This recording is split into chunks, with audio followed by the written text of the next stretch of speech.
Damn, Wi-Fi, bro. Yo, we missed occult Sunday service last Sunday. So now we finna go live. Finna do what we didn't do yesterday. Make sure that all bases get covered. So I know everybody was expecting it yesterday, but we hit today on a Monday, the 31st, last day of the what is it called? Last day of the month of March. Last day of the month of March.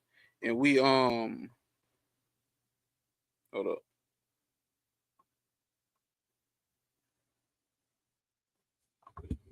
And we are in still in the chapter of Maya. I think it's like 3 or 4 chapters talking about Maya, right? So last week I sent out a study guide like we do every chapter, just in case you ain't seen it. It's in the description, right? So in the description we got the link to the email list where we sending out coming soon weekly updates or periodically updates. I'm trying to kill y'all inbox, but we sending out emails. Make sure we live on boom Instagram. So we're trying to keep it more structured, right? Send out some emails. And this is typically what you'll be getting after every chapter that we read. Um, Maybe at the end we can do a whole summary of what the whole fucking book is about.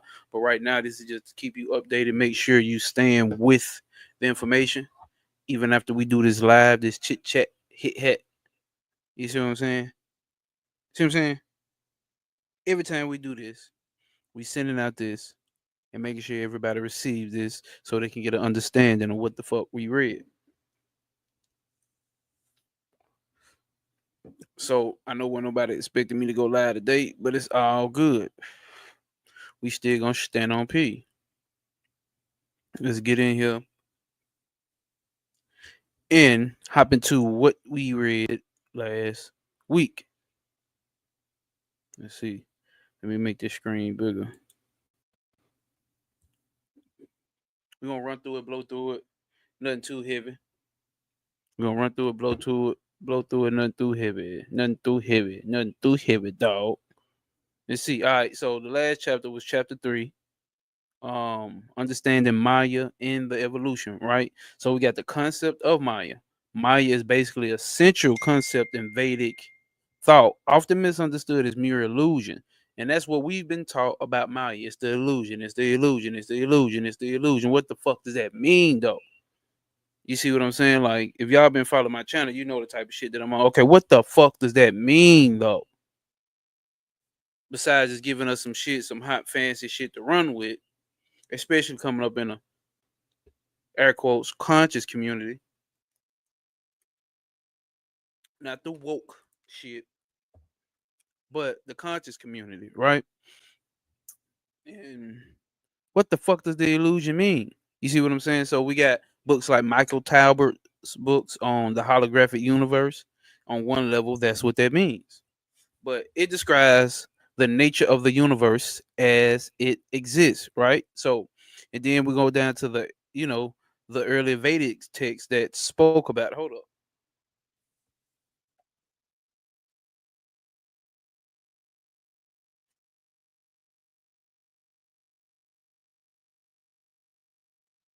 All right. Making sure I wasn't tripping. So the early Vedic text would come from Samhitas, and then it highlights the distinction between perception and ultimate reality. Because we got to understand our perception is limited, which means the mind is limited, which means once you go into the first law of the Hermetic principle that says the mind is all, the universe is mental, what does that mean? The universe is limited. And I've been saying that before I got to this Vedic text. It only makes sense though. This motherfucker gotta be limited. But nonetheless, it's unlimited compared to what the fuck we could want and hope for within a human mind, though. right? So what I just described was from a more broader perspective.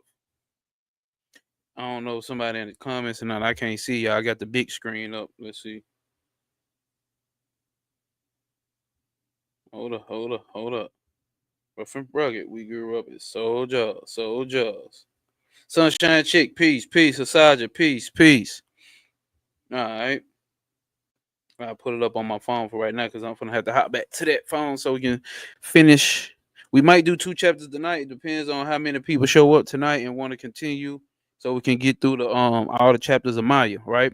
So and it also helps explain the contradictions and the disharmony in existence. Remember what the terms of Buddha is, like everything suffers. Why though? You don't have to, but it's a level of suffering that you mental suffering, the suffering in the mind that you can over. Hold up, because I thought my phone was on do not disturb. You know, got my old homies that I made a click type group with from what's it called? The voice speaking app that came out during COVID. Yeah, that motherfucker. So the homies then got the group chat back together, and I got to hit them back because I had been asleep. I ain't even get to hop in the chat. I had to hear hop on here. But okay, so now we're going to the evolutionary concept of God. The idea of God has evolved alongside human understanding, right? The early religious thought was shaped by ancestor worship and nature worship, the devas or the divas. Initially, initially perceived as powerful beings, right?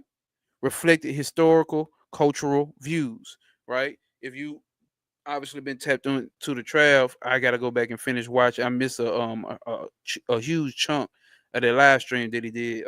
Was it Friday? I think he did a live stream Friday. And, still working this elemental shit. You know what I'm saying? It's the reason why he ain't stepped from beside that motherfucker. Because this is what we talking about here. These elementals been evolving alongside with humans. Don't that sound like that? Hmm? Because there can't be no one true God being evolved, but that's in a whole nother aspect. Let's not go there. Ethical considerations refine the idea of God, leading the concept of a God of gods. While human perceptions change, the ultimate reality of God remains unchanging. And that's why I say that. The ultimate perception of God, the ultimate view, the ultimate nature of God does not change. How do you know that? Based off of all the texts that we've seen, right? Based off what we see from the tree of life, based off what we see from the Kemetic text, based off what we see from Sankhya, right? Based off what we see from the Tantric yoga sites, right? Prakriti, Bina, right? Forever changing, evolving, forever moving, never still, huh? Constant life and death, rebirth, karma, right? The ethical considerations in the development of God. Early deities exhibited traits that may seem offensive, but were relevant in the historical context. Basically, what you looking at from back then, and judging them for saying, "Oh, they were some savages," or "they was this and this and this and that." What was evil back then could have been common thought and good. What's evil to us now can be common thought and good to them during those times. See what I'm saying? So the same thing will be said today about us in the future. What's common good will be looked upon as evil. That's just how this shit goes down here. All right. Over time, the divine was increasingly associated with moral and ethical attributes. The shift helped develop a more sophisticated theological framework. The problem of good and disharmony, right? So he talked about the problem of good and disharmony. The presence of suffering and evil challenges. Hold on, the presence of suffering and evil challenges the idea of an all powerful, benevolent God, right? Some traditions attempt to justify evil as a mean to a greater good. Some traditions attempt to justify evil as a mean to greater good. Vedanta does not dismiss earlier ideas but seeks to find unity among diverse beliefs. That sounds like some very occult shit. This is why I'm fucking with what the fuck I'm fucking with, right? Because there's a unity behind all of this. There's a unity behind every spiritual system. And for that future presentation I got coming, it shows it under the premises of what we probably don't call God. It's covered up as something else, but it's the same shit. Just different languages used to describe it. So how do you know they the same? They come with the same fucking attributes. They got the same goddamn attributes. The shit don't change. All right. So let's go over here. God within the role of Maya. Let's finish this up so we can hop in the text. The journey of understanding leads to realization that the divine exists within oneself. We understand that, right? That's very basic for especially for the people of the occult. Especially for the people of esoteric understanding. But obviously we need to go deeper into that. Because what does that mean? Maya helps bridge. Listen, Maya helps. Oh, you ain't never heard nobody say the illusion helps, nigga. The illusion helps bridge the perceived gap between individual existence and the ultimate reality. Enlightenment is achieved by recognizing this interconnectedness. So obviously we got the key terms and all that type shit, so you can make sure you got the key terms understood that's been brought about in this chapter. And we keeping that going. Why? It's very basic.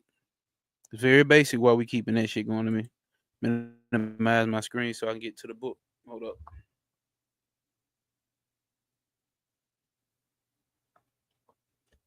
Sunshine, you through wet paint. Time to smoke, push and sip, drink. It's very obvious why we keep that. Um, what? Damn, what was I talking about, y'all? The enlightenment is achieved by recognizing the interconnectedness. So, what does that mean? There's only one. So, what does that mean? The separation is the illusion. The separation is the illusion. Whatever you want to call separate. I'm this and you that. Separation. The real hip hop skippity bop here is that everything is connected. And you know what I'm saying, moving and thinking and living like that. Keep that always in the background of your mind. See what I'm saying? You gotta always keep that shit in the background of your mind, and that's the way that we going with this shit. Now let's see. Let's move this from up here so we can get into the chapter of Maya, the illusion, and freedom. What is freedom? How do you free yourself? What is liberation? What is enlightenment? How do you free yourself? Free yourself from what? From Maya? Let's see. Oh, this shit ain't connected, what? Hold up. Hold up. Hold up.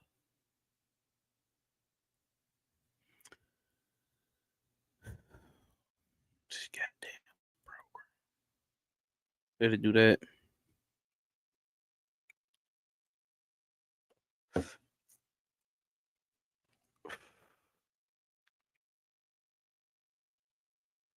I don't know what the fuck going on over here, y'all. It is not showing up on the screen.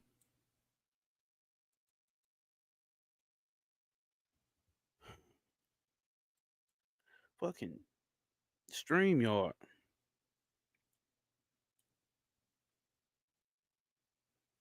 God damn StreamYard. With a K? StreamYard. Look at that. You want to put it over there.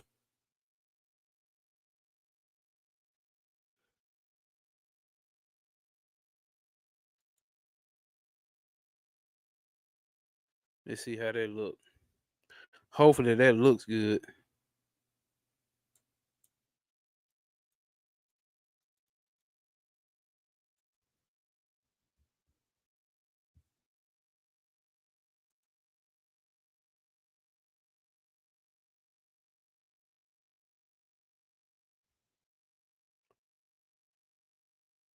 It look like it's breaking up though, but it's all good.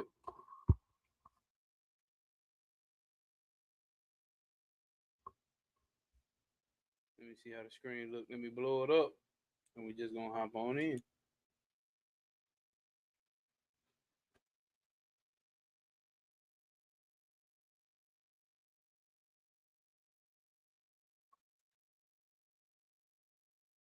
Oh, I forgot I can zoom in on this damn. Zoom in and zoom out. Oh, that too far in. Ain't bullshitting.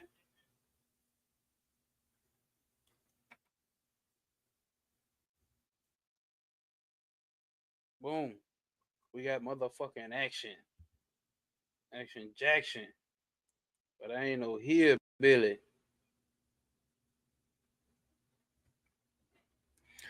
Alright, y'all. Make sure I get my.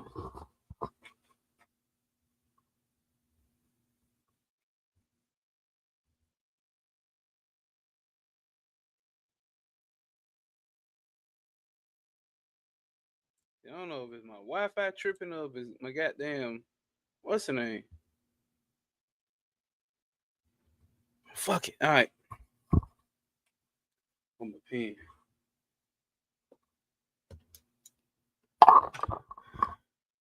This will make it hard. All right. Trailing clouds of glory do we come, says the poet. Not all of us come trailing clouds of glory. However, some of us are trailing black fogs. Some of us, niggas, some of us are trailing black fogs. There can be no question about that.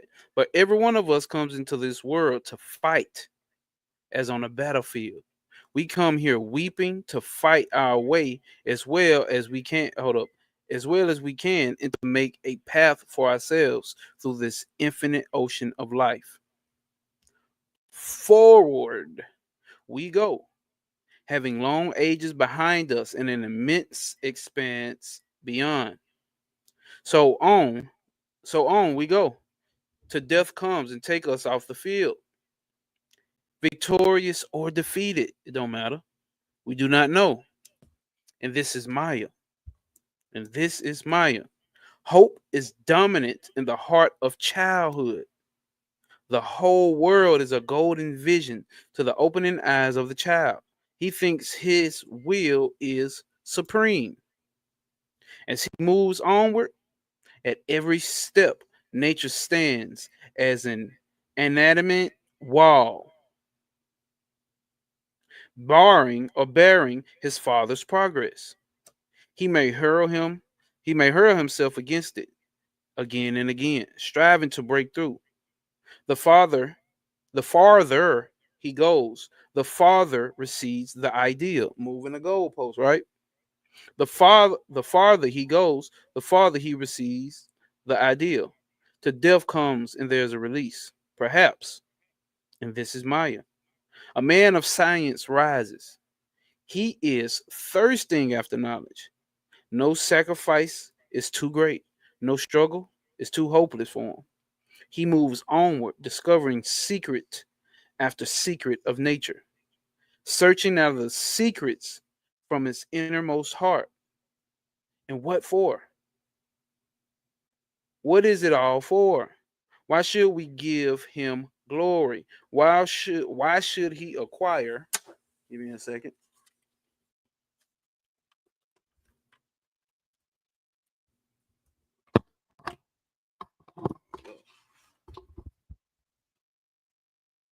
How they look. Damn.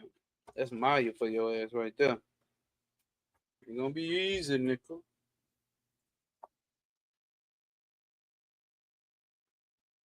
That don't look good at all.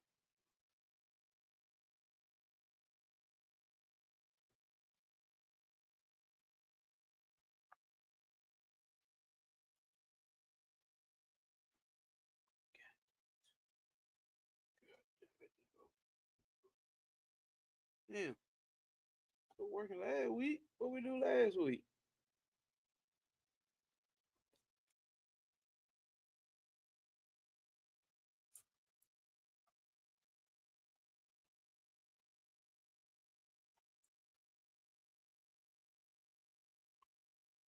That shit don't look sexy at all to me.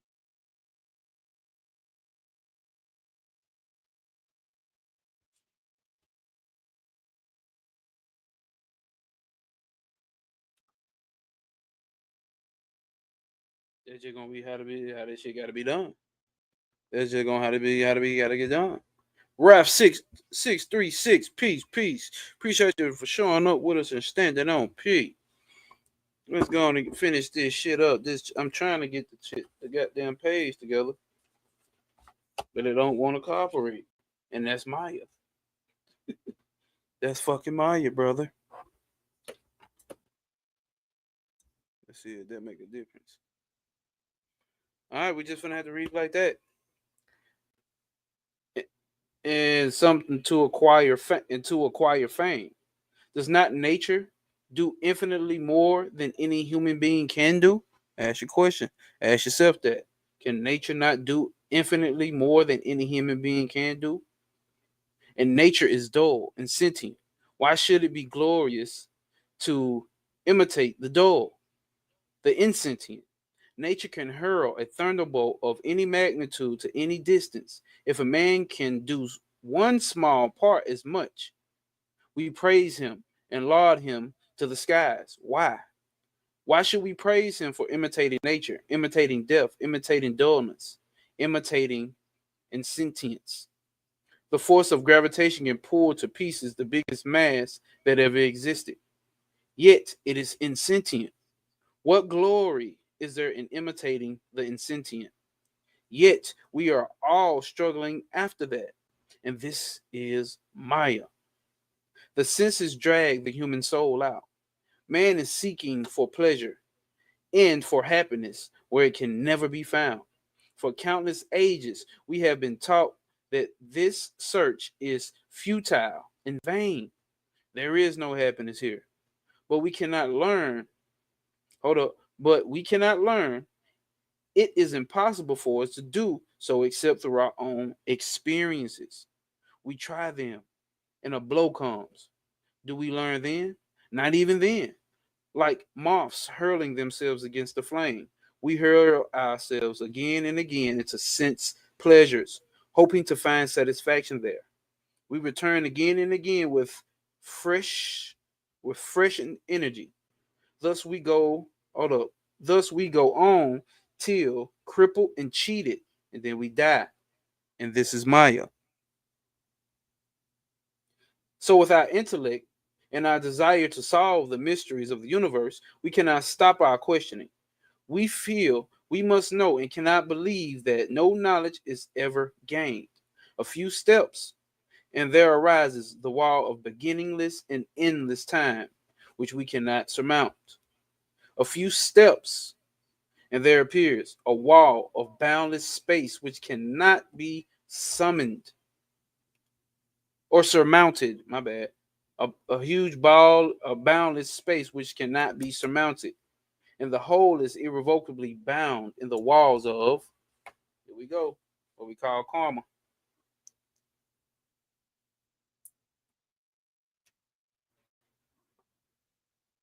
Let's see how that shit look. Now, what's the point, man?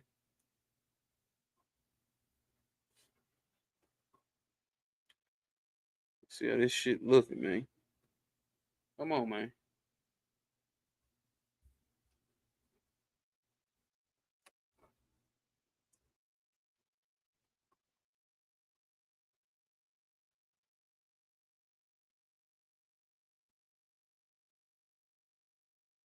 That shit look all broke up on the screen, choppy and shit.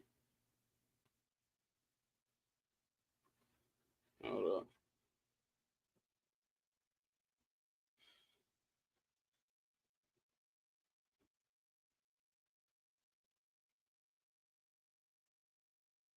Well, goddamn it, fuck it. We just gonna have to keep going and read. But I want to give you the pleasure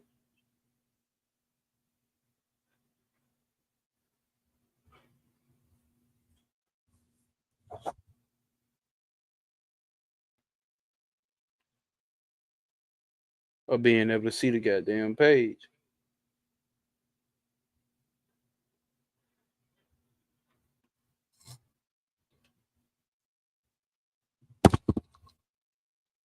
Sorry.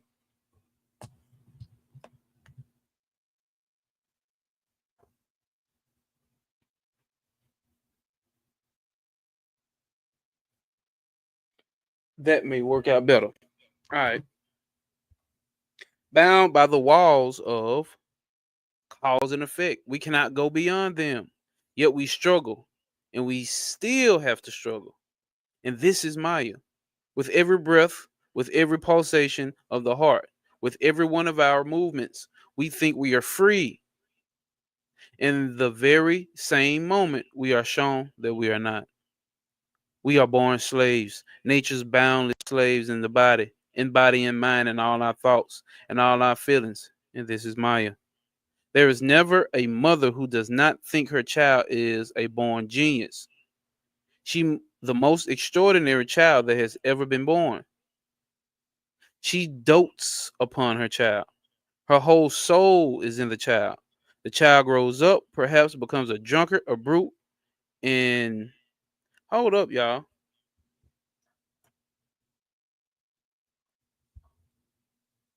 The fuck? Why I feel like we didn't read this?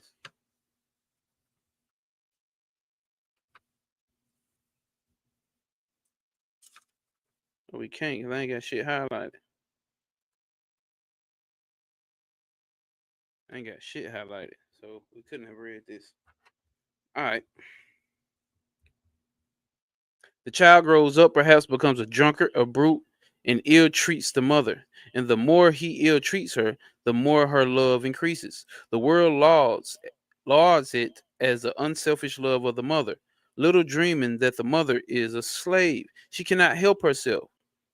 She would 1,000 times rather throw off the burden, but she cannot. So she covers it with a mass of flowers, which she calls wonderful love. And this is Maya.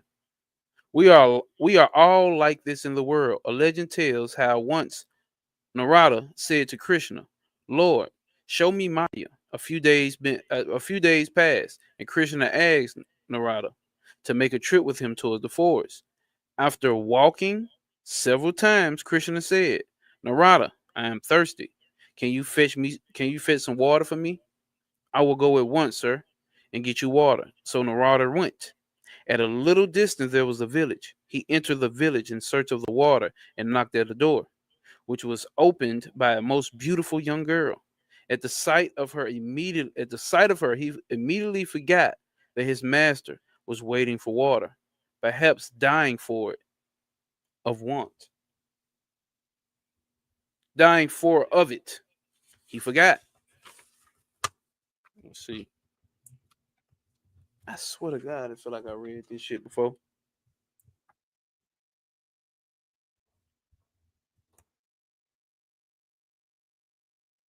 Hold up.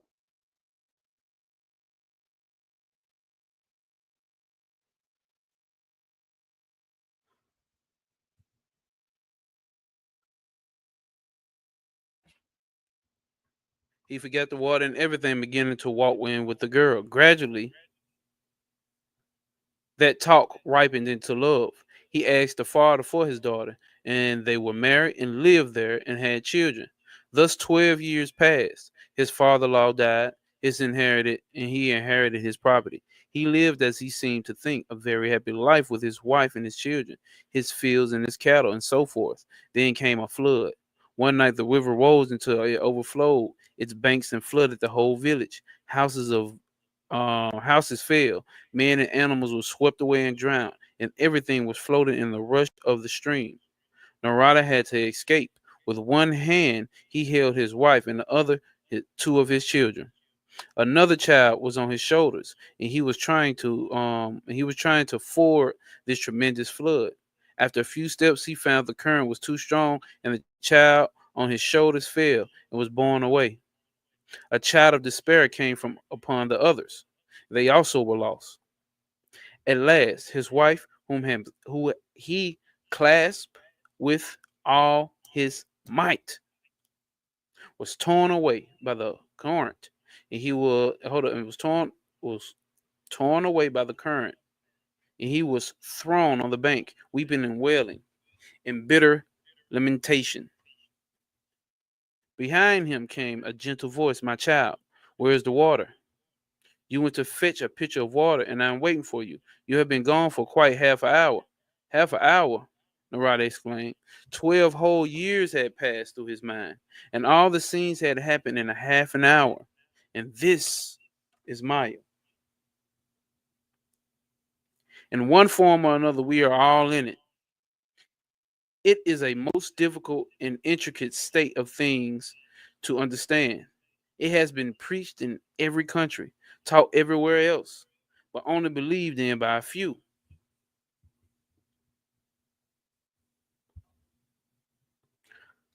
Because until we get the experiences ourselves, we cannot believe in it. What does it show? Something very terrible, that it is all futile.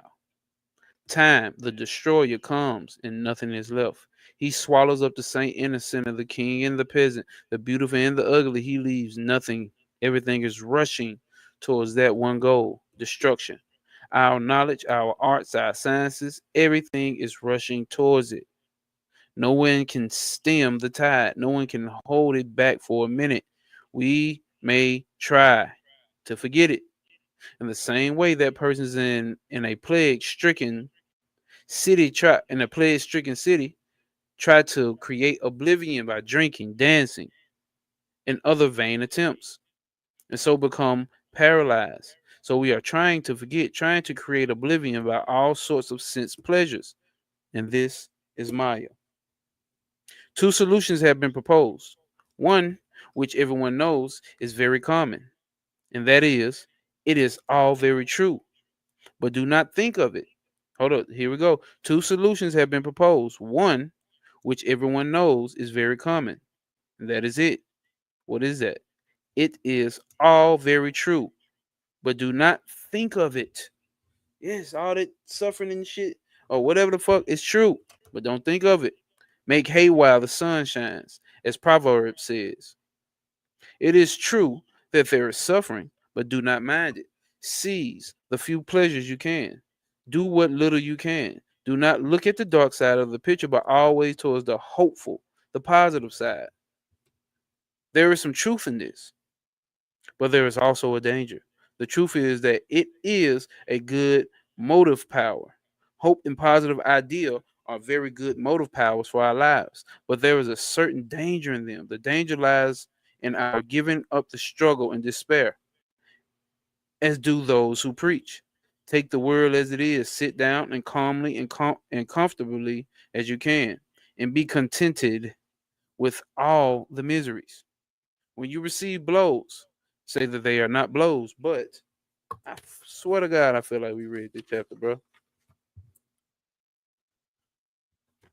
I swear to God. What the fuck? Have we read this? Then God damn it. We supposed to be on a whole nother chapter. Unity and diversity. Let's see, bro. Because I can't read every part of this damn chapter. You gotta see what the last YouTube live was called.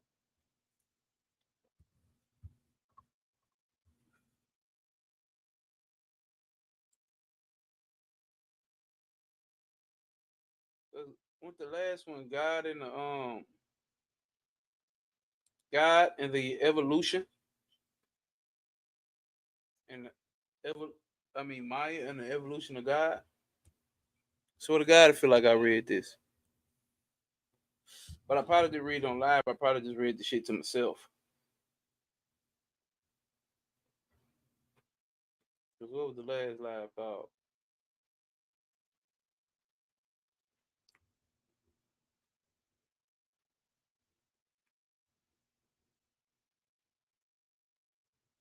Here we go.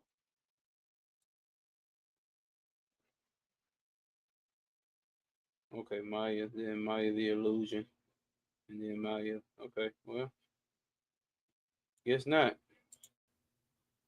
But it felt like a nigga read this shit.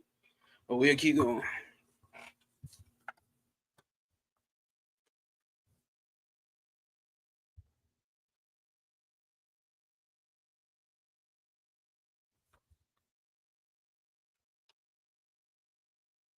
Oh yeah. All right.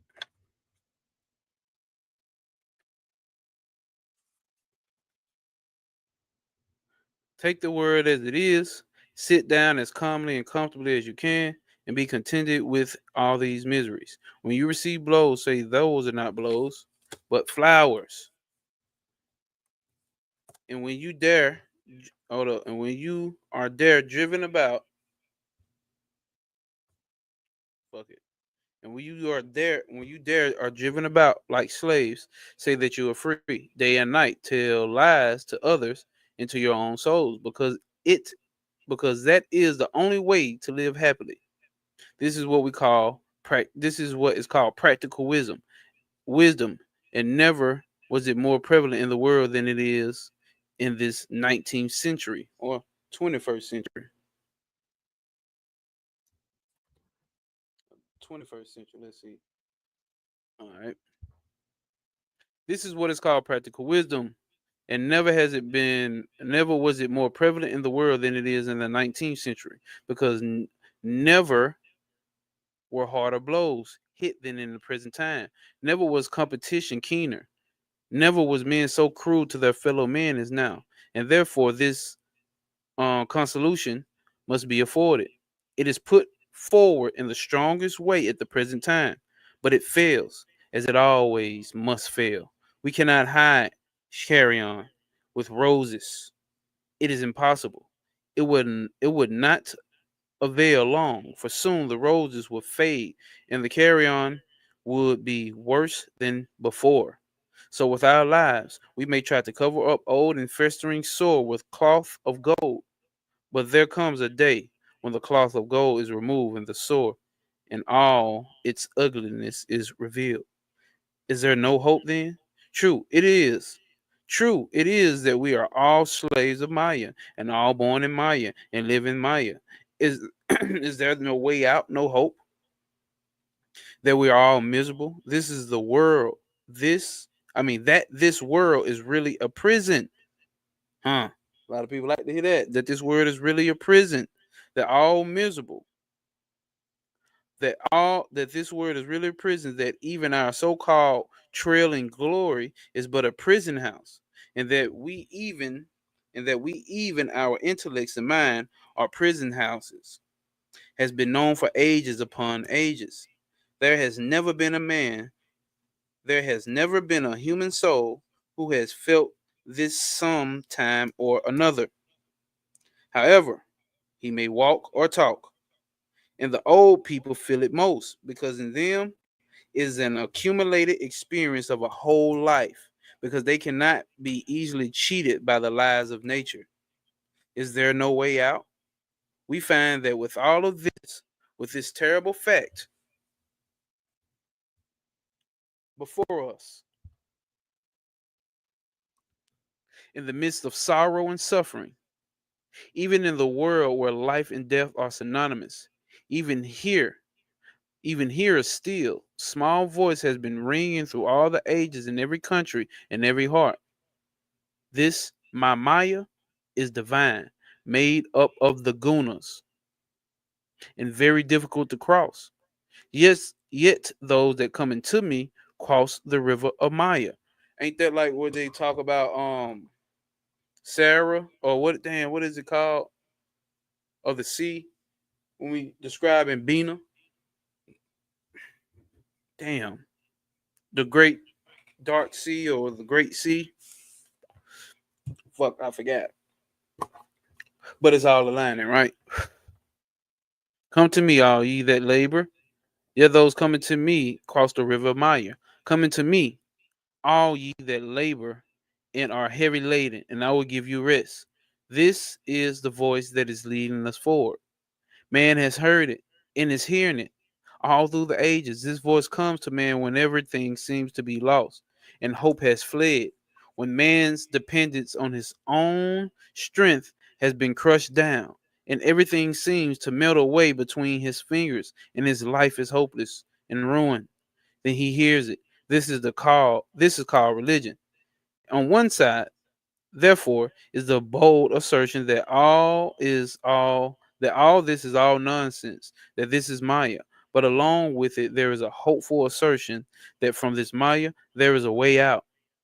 On the other hand, practical men tell us don't bother your heads about so much nonsense as religions and metaphysics. Live here. This is a very bad world indeed, but make the best of it. Which, put plain language, means live a hypocritical lying life, a life of continuous fraud, covering your own old sores in the best way you can. Go on putting patch after patch until everything is lost and you are a mass of patchwork. This is what is called practical wisdom. Those who are satisfied with this patchwork will never come to religion. Religion begins with a tremendous dissatisfaction with the present state of things, with our lives, and a hatred, an intense hatred for the patching up of life.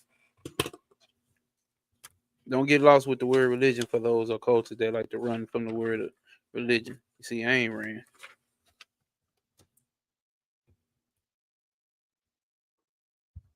An unbodied. Damn,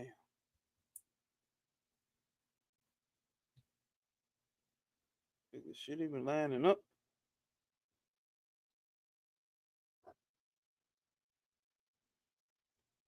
That shit, bro. Fuck it, I'm gonna just keep reading, y'all. An unbounded disgust for fraud and lies. He alone can be religious who dares to say what the mighty Buddha once said under the bo tree. When this idea of practicality appeared before him, he saw that it was nonsense and yet could not find a way out. When the temptation came to him to give up his search after truth, to go back to the world and live the old life of fraud, calling things by wrong names, telling lies to himself and to everybody, he, the giant, conquered it and said, death is better than a vegetating, ignorant life. It is better to die on a battlefield than to live a life of defeat. This is the basis of religion. When a man takes his stand, he is on the way to find truth. He is on the way to God. The determination must be the first impulse towards becoming religious. He is used religion a lot, but this is the 19th century. Replace it with spirituality, or replace it with self, um, what they call it, what we call it, self-realization. Same goddamn thing. You may not think it's the same thing, but I'm telling you it's the same thing, and we'll talk about it later on. I will hew out of a way. I will hew out a way for myself. I will know the truth or give up my life in the attempt. Get rich or die trying. For on this side, it is nothing. It is gone. It is vanishing every day. The beautiful, hopeful young person of today is the veteran of tomorrow. Hopes and joys and pleasures will die like the blossoms with tomorrow's frost. That is one side. On the other, there are great charms of the conquest, victories all over the ills of life, victories over life itself, the conquest of the universe. On that side, men can stand. Those who dare, therefore, to struggle for victory, for truth, for religion, are on the right path. And that is what the Vedas preach. Be not in despair the way, hold up, be not despair in despair. The way is very difficult, like walking on a blade of a razor. Yet despair not, arise, awake, and find the ideal, the goal. Now, all these various manifestations of religion, in whatever shape or form they have come to mankind. You hear what he said? All these variations, hold up, various manifestations of religion, in whatever shape or form, they have come to mankind, have one common central basis. That's what we're looking at. The one common central basis. And what is it? It is preaching. It is the preaching of freedom, the way out of this world. They never came to reconcile the word and religion, but to cut the Gordian knot, to establish religion in its own idea, and to imp- and not to compromise with the world. That is the very religion. That is what religion. Every religion preaches. And the duty of Vedanta is to harmonize all these aspirations to make manifest the common ground between all religions of the world, the highest as well as the lowest. What we call the most ranked superstition and the highest philosophy really have a common aim. Even the low level superstition and the highest of the philosophies have a common aim. In that, hold up, what is it? In that they both try to show the way out of the same difficulty. And in most cases, this way is through the help of someone who is not himself bound by the laws of nature. In one word, someone who is free. In spite of all difficulties and differences of opinion about the nature of the one free agent, whether he is a personal God or a sentient being like man. Hey, let's highlight that. Oh, is it the nature of the one free agent, whether he is a personal God, you can say Shiva, you can say uh Ganesh, you know what I'm saying? You can say Jesus, you can say Lilith, you can say whatever gods and demons, Cthulhu, you can say whatever, which one you want, or a sentient being, man, like Jesus, or this guy here that they talk about, Sri Ramakrishna, the Gospel of Sri Ramakrishna, right? Say he is an avatar. I didn't know the word avatar is a Hindu or Sanskrit word. That shit comes from them having an avatar. So they say Sri Ramakrishna was a avatar of Krishna, whether masculine, feminine, or neuter. And the discussions have been made endless. The fundamental idea is the same. In spite of the almost hopeless contradictions of the different systems, we find the golden thread of unity running through them all. And in this philosophy, this golden thread has been traced, revealed little by little to our view. And the first step to this revelation is the knowledge that we are all advancing towards freedom. One curious fact present in the midst of all our joys and sorrows, difficulties and struggles, is that we are surely journeying towards freedom. The question raised was this: what is the universe? From what does it arise? And to what does it go? And the answer was, in freedom it arises, and in freedom it rests.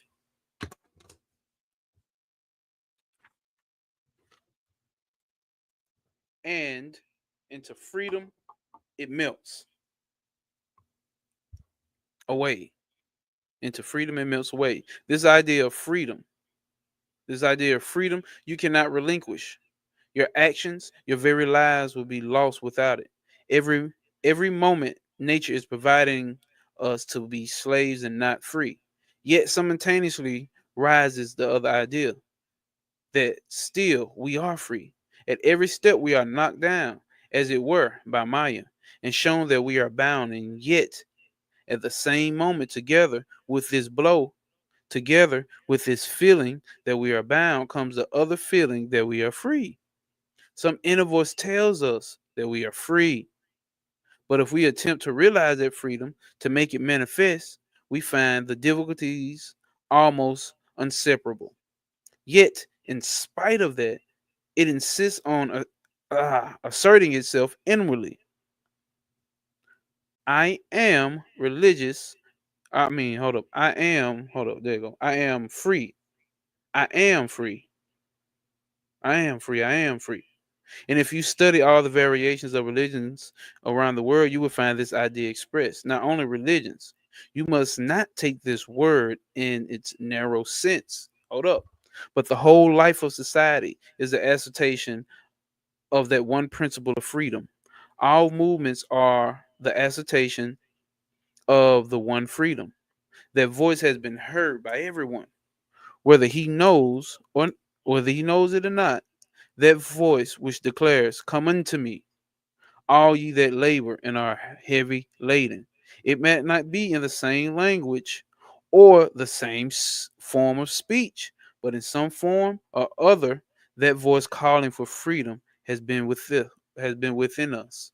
Yes, we are born here on account of that voice. Every one of our moments is towards that end. We are all rushing towards freedom. We are all following that voice, whether we know it or not. As the children of the village, we are attracted by the music of the flute player. So we are following the music of the voice without knowing it. And that's basically what I keep saying about everything. Like everybody's life is the spiritual life. Everybody's going towards the same thing, whether it's with money, whether it's with pussy, whether it's with drugs, whether it's with alcohol. Everybody going towards the same fucking thing. Everybody. So if everybody's on a journey to that freedom, and typically and honestly, the characteristics of what we use to describe freedom is the same thing as what the Vedantas call the ultimate reality. Not Lord, let not generator operated destroyer, something higher than that level of what we call God generation operative destroyer. That level of ultimate freedom is what everybody's chasing. And if you just sit back, take a second, sit back and observe your life and observe the life of others without judgment and pay attention, everybody's in search for that. It's not one person that's on this planet that's not in search for that. The child comes in still thinking that it has that freedom that it just left from, or a higher level of freedom that it just left from. It comes in and get put into these limitations that has no choice, because that's Maya.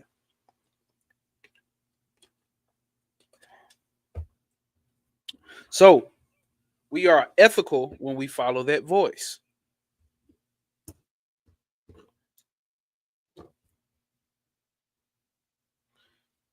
Like this shit, why the fuck is it so blurry, bro?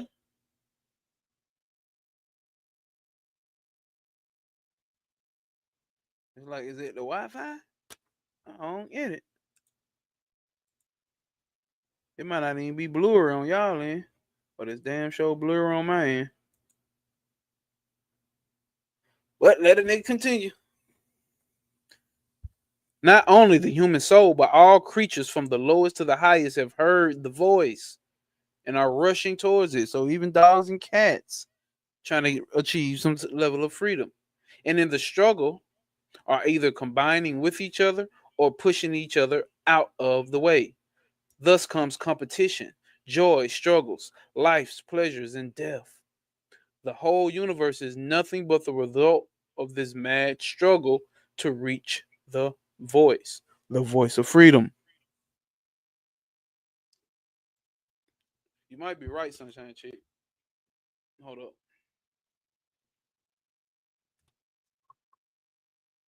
Yeah, my screen do look a little dirty.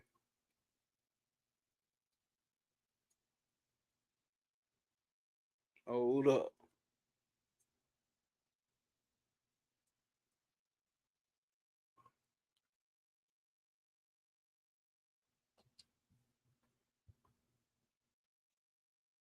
Yeah, that looks better.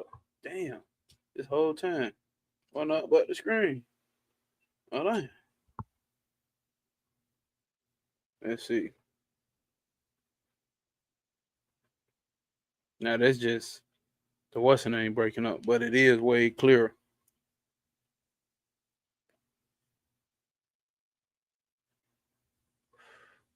Let's keep going. I know you got the PDF anyway, Sunshine Chick. Um,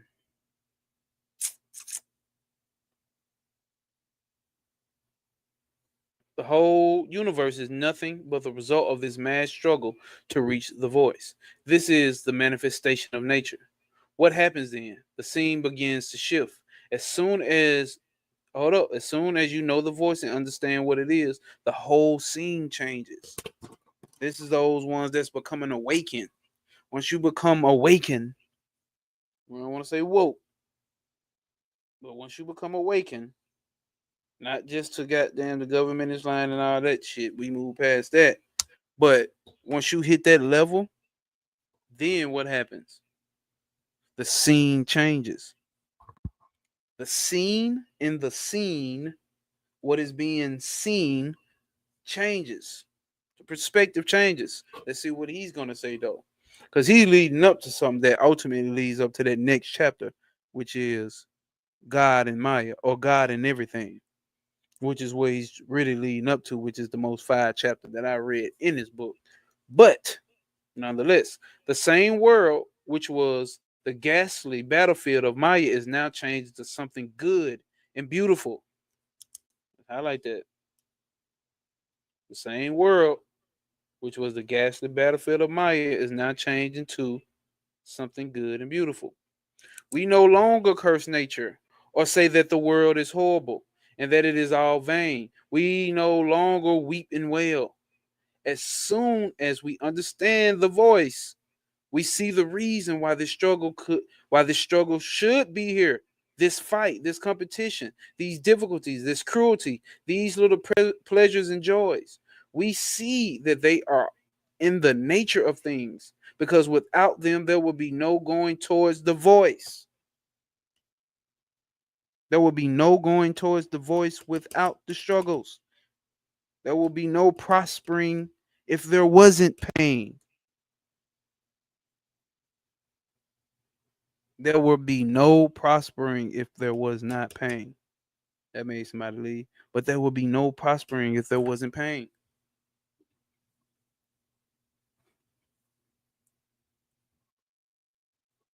All this shit is for a reason. It's leading you somewhere.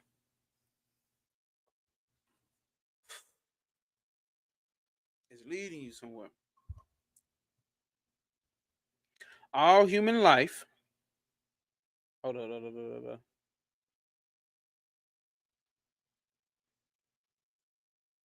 on. Okay. Okay. We see that we are in the nature of things, because without them there will be no going towards the voice, which we are destined to attain, whether we know it or not. All human life, all nature, therefore, is struggling to attain freedom. The sun is moving towards the goal. So is the earth encircling around the sun. So is the moon encircling around the earth.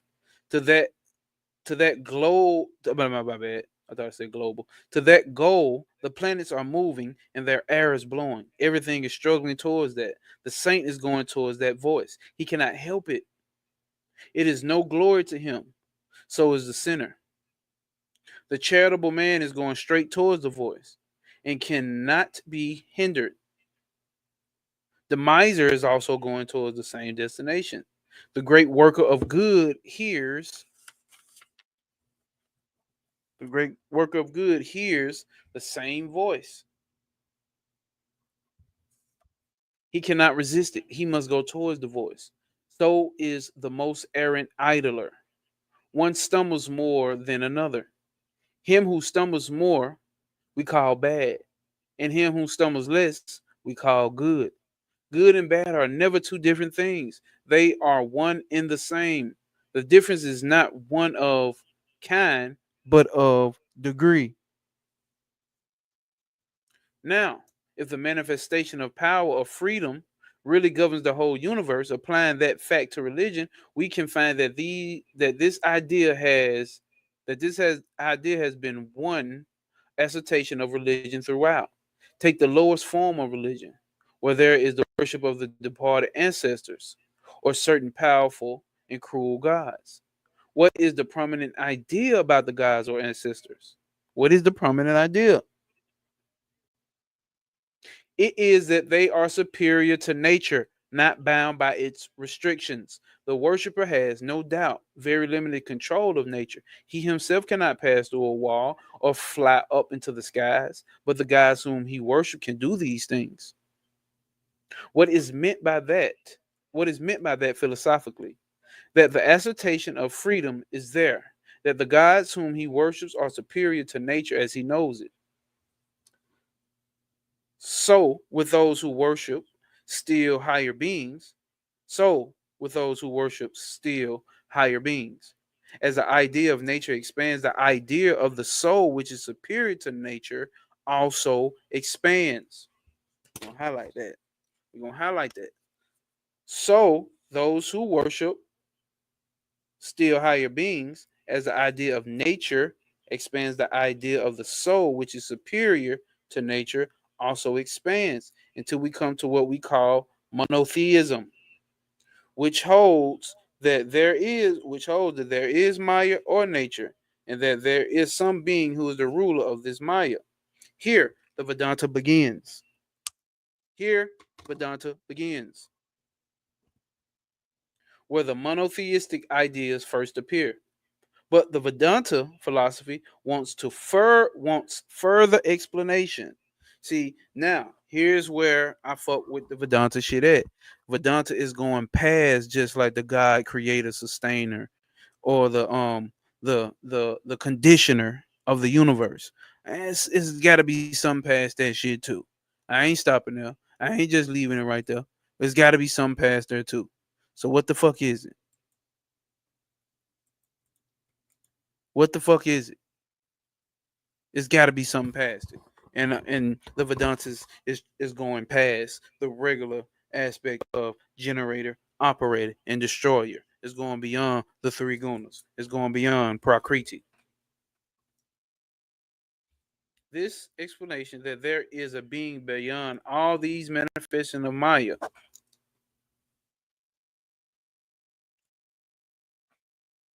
That shit terrible. Who is superior and independent of Maya, and who is attracting us towards himself, and that we are all going towards him, is very good, says Vedanta. But yet, this perception is not clear. The vision is dim and hazy, although it does not directly contradict reason. One of your hymns says, "Nearer, my God, to thee." The same hymn would be very good to the Vedantists. Only he would change a word and make it nearer, my God, to me. The idea that the goal is far off, far beyond nature, attracting us all towards it, has to be changed. The goal has to be brought nearer and nearer without degrading or debasing it.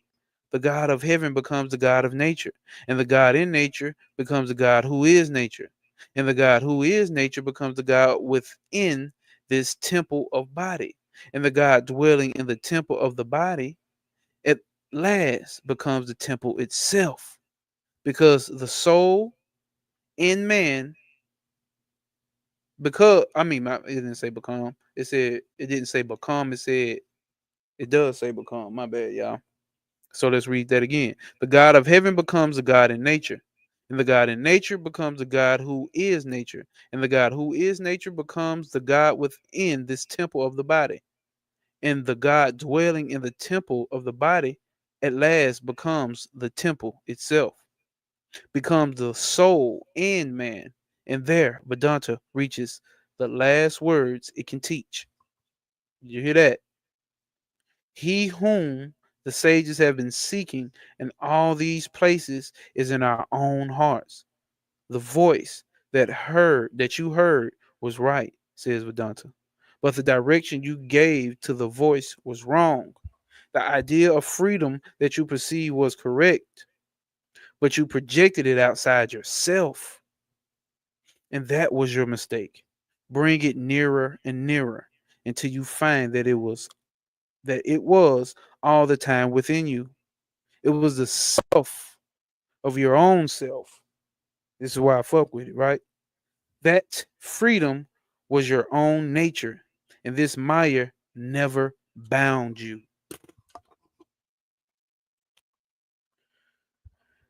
Okay, now bring it nearer and nearer until you find that it was all the time within you. It was the self of your own self. That freedom was your own nature. Your nature is freedom. You're not going to look for freedom. Empress Divine, peace, S-O motherfucking P. You can't find freedom. Freedom is your very nature. And it's so close and it's so fucking near that we miss it. We don't get freedom by getting a lot of money and buying a lot of shit and buying a whole bunch of land. That's nice. That's decent. We should do it. But don't mistake that shit for freedom. That very land can be the very land that you buy. Earthquake can come through and crumble all that shit, and your ass going to a goddamn sinkhole. A tornado come through and rip that bitch up. A fire come through and burn that shit down. So don't think that that's the real freedom. Don't hold on to the worldly shit as the nature of your freedom. Don't hold on to the eyelashes, the perfect body and shape. Don't hold on to the nice clothes, the jewelry. Don't hold on to the cars as that's the nature of your freedom, because all of that shit goes. Your true freedom is your nature, is what he's saying here. It's literally your nature. It's something that can't be taken away from you, but something that can elude you if you're looking for it in the wrong way or in the wrong place. And what does he say? And this Maya never bound you. This is what I've been saying about Maya and the illusion. Is the matrix your enemy? Is it? Because once you reach certain levels, like what we talk, and I hate using the word levels, but once you reach certain degrees of understanding or look at shit from a different perspective, you see that this motherfucker never bound you and it can't bound you or it can't bind you. But we're gonna keep going. Never, nature never had power over you. Like a frightened child, you were dreaming that it was throttling you. That's what you're doing. You dreaming that Maya got your ass wrapped up, that the Matrix got your ass wrapped up. The release from this fear is the goal. Not only to see it intellectually, but to perceive it, actualize it.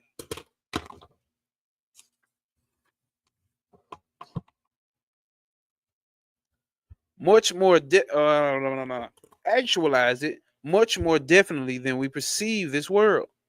Then we shall know that we are free.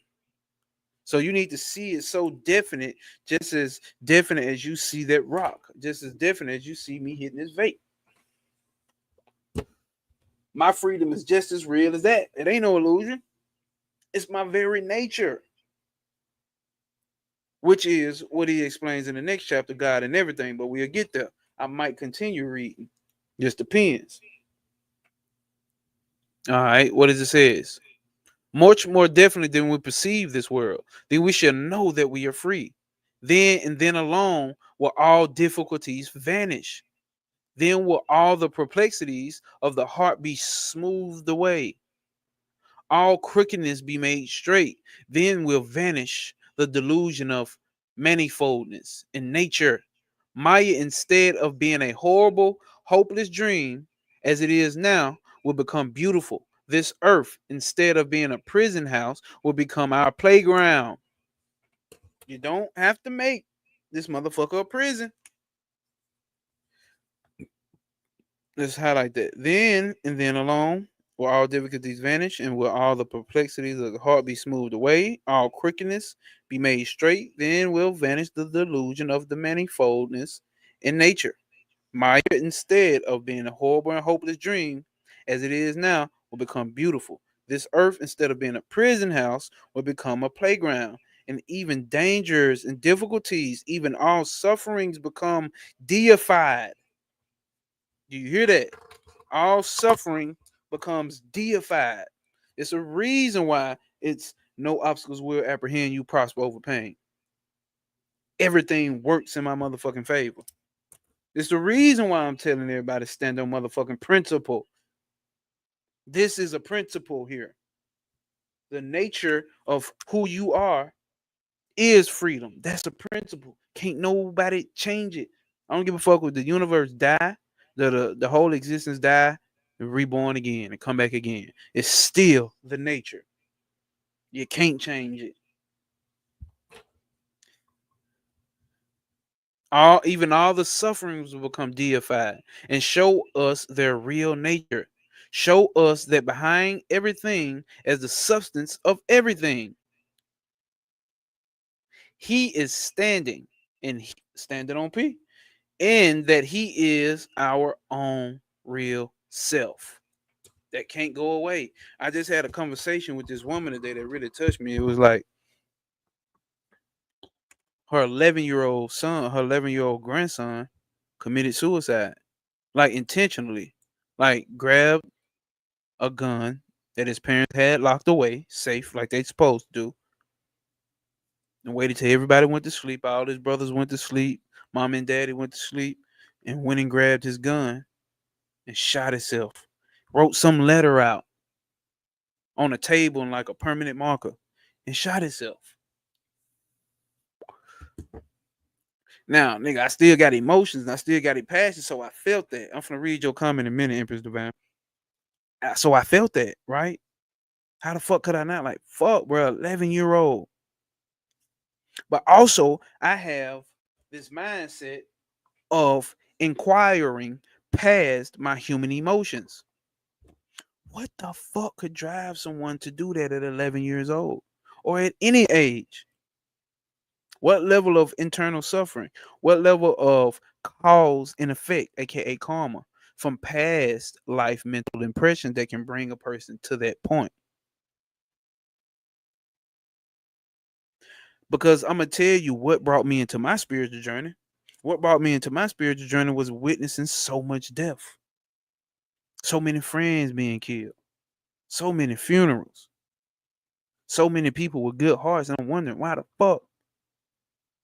So if we zoom the fuck out, we will see that death end up bringing me that level of suffering of death, of gun violence, and all of that shit.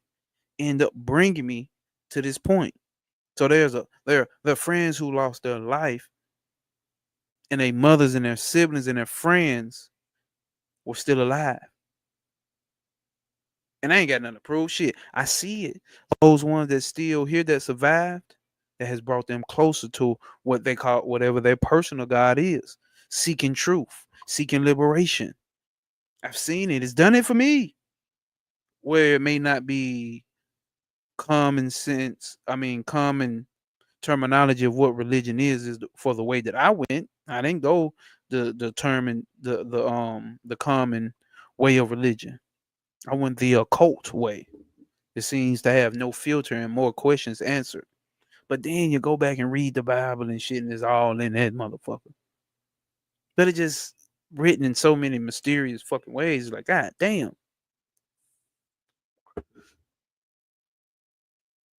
But all suffering brings somebody towards something, towards freedom. That's what we just read. Let's see what Empress Divine say. Freedom is the ability to be your true self without the boundaries of what society tells you it is. In other words, it's the ability and will and overstanding to do the exact opposite of what they tell you. And even in that sense, right? So to do the exact opposite of being in you and your true nature, right? That's what you should be going towards, because society has been built up out of superstitions built up out of traditions. And I'm not saying here to say that all superstitions are just completely worthless. I'm beyond that, but I'm just saying they create these internal limitations on the mind, which is why people struggle to have self-esteem, which is why people struggle to be, you know what I'm saying? Everybody wants to be a good person. Just like, bro, sometimes it's time to be a bitch ass nigga to somebody. It's time to be a whole ass nigga. It's time to be a fuck nigga. It's time to be a disrespectful nigga or bitch. Sometimes it calls for that. It just shouldn't always come to that point. You see what I'm saying? Especially once you get to a certain level of realization, it's like, bro, nobody should be able to even sway your emotions. But I'm just talking about on some regular, everyday, normal human being pushing through life, not really tapped into this level of information or this level of self-realization. It shouldn't even get to you, bro. So much shit does not get to me. I'm not saying that an emotion might not rise up in my body, but I become aware of that emotion, and that emotion shouldn't be able to control me. Now I can't say you can walk up and slap my mama and then emotions ain't gonna control me. I'd be a lie. I'm not gonna be like, oh, it's just Maya. No, it's the end of somebody's life at this point, or the attempt of it, and that's just that on that. So like, let's be realistic with it as well. Maybe sometimes I think that's why them monks leave. They run, over there in India, them monks run away from home. Do you know? I guess it's the same over in America. They parents wish that their child don't become a goddamn monk. They wish that their child to just stick to the norm and basic religion shit, bhakti yoga, devotional yoga. You know what I'm saying? Just worship the personal God. You know what I'm saying? Do some incense. Do what we do for our ancestors, and go be a tech billionaire and go to school to get into this tech shit. Because a lot of Indian people come here and get into the technology sector, a lot of IT, or a lot of technology in general. Because IT is another spectrum. I mean, another section of this shit. But yeah, they wish that their kids don't go and be really on that journey of self knowledge. I guess it's the same over here, right? They rather you stick to, what we've been raised as, into a certain branch of religion. So as you know, typically over here we go from Christian to Muslim, typically. Or now it's Christian to Muslim or Hebrew Israelite. And I'm speaking obviously for the culture that I come out of, right? Less and less go to the occult side. And if they do go to the occult side, they religify it. When I say religions, I'm not talking about in the way that he's speaking about religion. I'm talking about in the way that we see religion. Or, oh no, let me not forget Ifa. So now we're going to the Yoruba tradition, right? Because we still want to have something that we feel is higher than us. See, here's the thing: what religion does, right? Well, I can't say that I disagree with what Swami Vivekananda is saying, because I get what perspective he's actually leading up to something, and what he's leading up to is not what we would present day call religion. He's leading up to a self-realization. You see how he just ended it, that it's all you. Freedom is not eluding you. You are eluding freedom by seeking it in temporary things. This does not mean you can't have a car, a house, a family, a wife, a husband. This doesn't mean you can't run a business. This just means that you should know that the freedom does not come from outer things. And that's what fucks us up. Empress Divine says the true divinity has no form, no shape, no attachment. Facts. It can't. Because if it gets attached and if it has a shape, what does that mean? It has limits, right? That's why I say the mind is limited. The universal mind is limited. The all is mind and the universe is mental. That's true. But on a higher, broader perspective, that's a limitation. On a higher, broader perspective of understanding, that is a limitation. Hold up.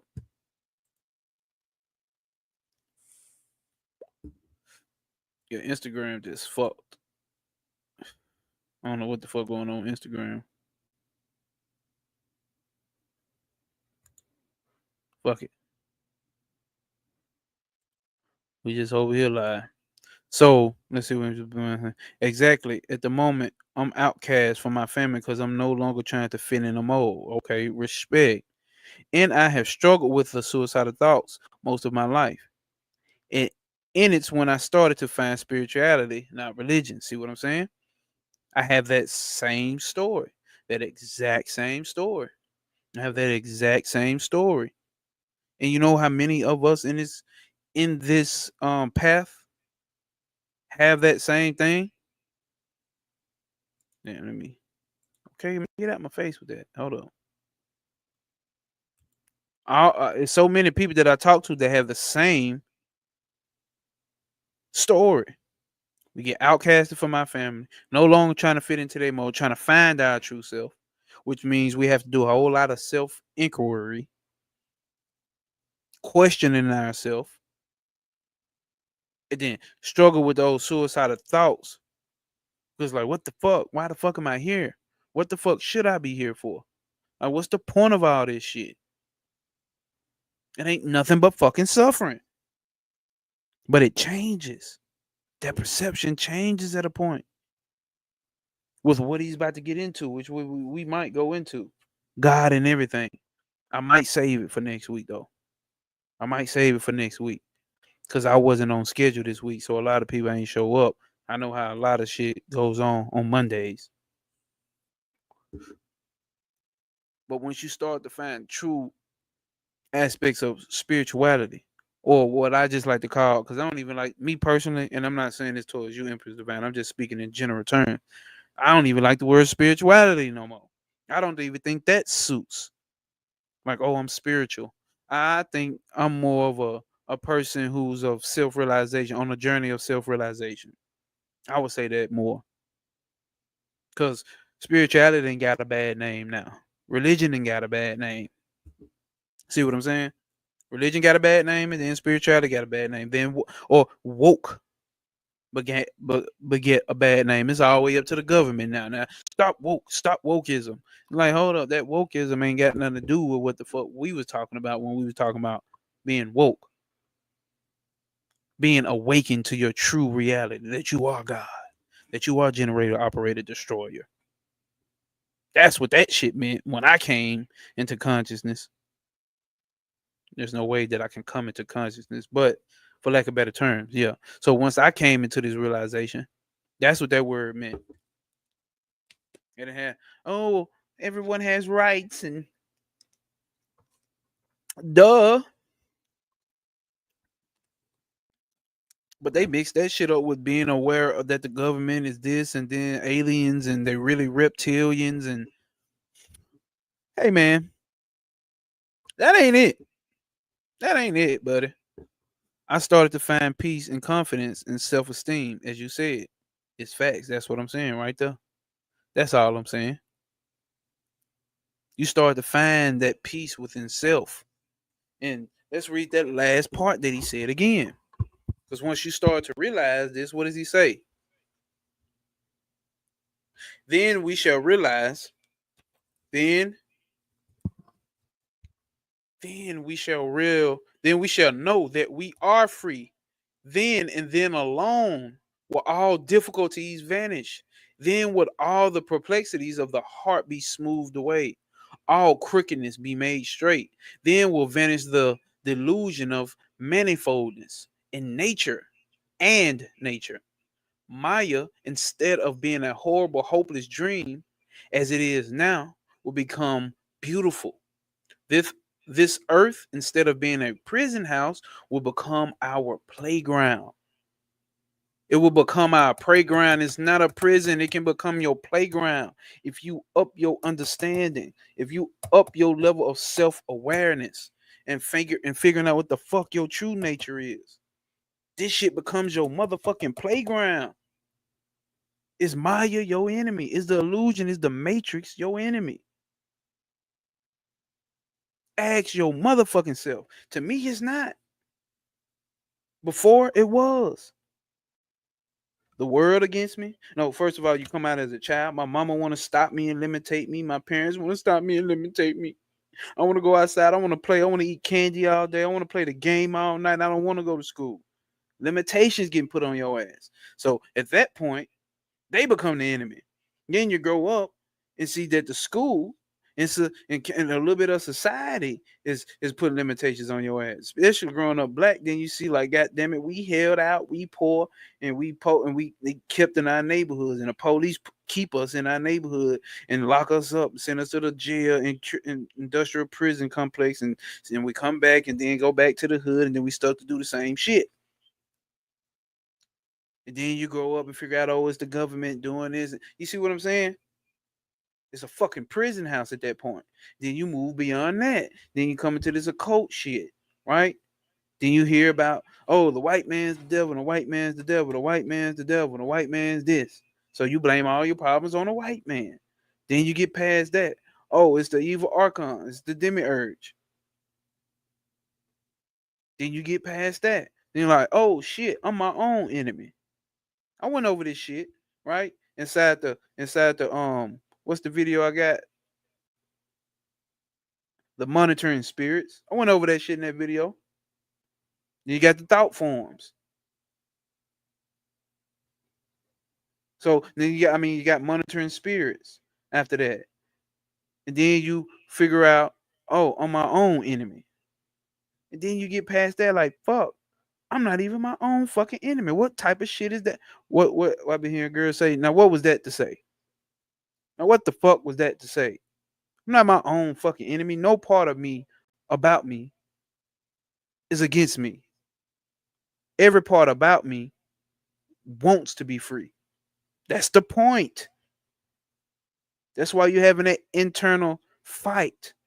Because one part wants to be free and think it can't be free with the other part being free.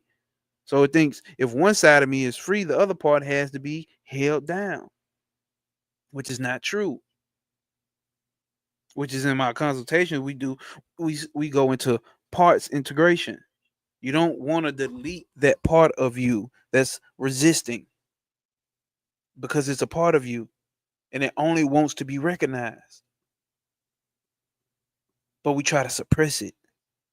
Ain't that what we call shadow work? All right. What does he say here? Maya, instead of being a horrible, hopeless dream, is as it is now, will become beautiful. This earth, instead of being a prison house, will become our playground. And even dangers of difficulties, even all the sufferings will become deified. All the sufferings become deified. You see everything as God and show us their real nature. They become deified and show us their real nature. Will show us that behind everything, as the substance of everything, he is standing and that he is our own true self. And it's not limited behind the substance of every fucking thing. That's our true nature. Behind the substance of this mic, behind the substance of this pen, behind the substance of this vape, behind the substance of this water, behind the substance of that ass, behind the substance of my nuts, behind the substance of Trump, behind the substance of Elon, behind the substance of the Federal Reserve, behind the substance of Bitcoin, behind the substance of this computer, this mic, behind the substance of the trees, the dogs, the frogs, the rats, and the cats. The very true nature is behind it.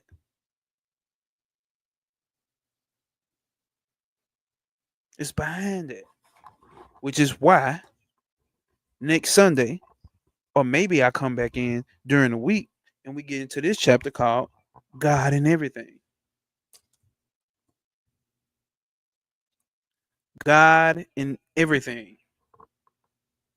I'm going to read the first chapter for the people that's here.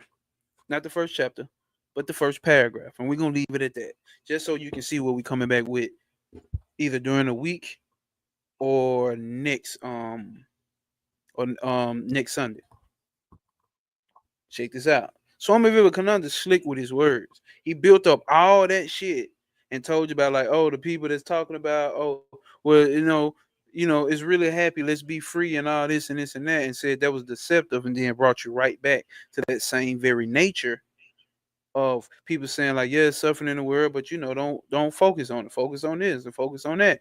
And then brought you back to that same thing from a whole different perspective though.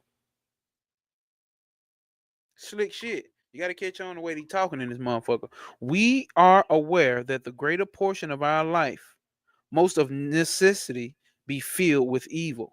However, we may resist it, and that this mass of evil is practically infinite for us. We have been struggling to remedy this since the beginning of time, yet everything remains very much the same. The more we discover remedies, the more we find ourselves beset by subtler evils. We have also seen that our religions propose a God as the one way of escaping the difficulties, right? All religions tell us that if we take the world as it is, as most practical people would advise us to do in this age, then nothing will be left to us but evil.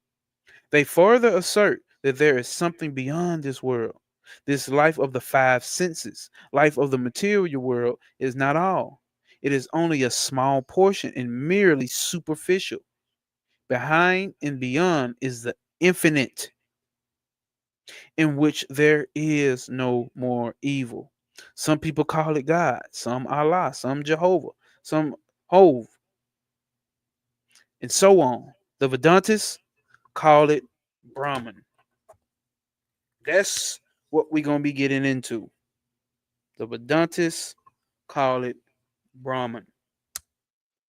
So, if you are already subscribed to the email list, you will receive a study guide from tonight's study. For those that have missed and is catching it on a replay, you receive the study guide in your email, or you click and sign up for the email list. If you have not, then you take your ass to the email list, sign up, and put your email in, and put whatever name you want to put, and the email will come after that. Or you receive invitation into the Google Drive, where you can go in there and get the free PDF of tonight's study. Now, me personally, this next chapter that we're gonna be reading, which is like how many? 75 to what?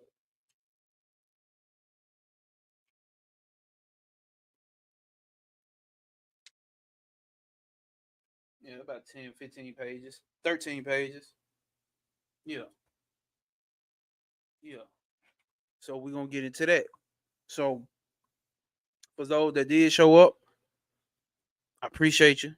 Love, peace, and motherfucking hair grease.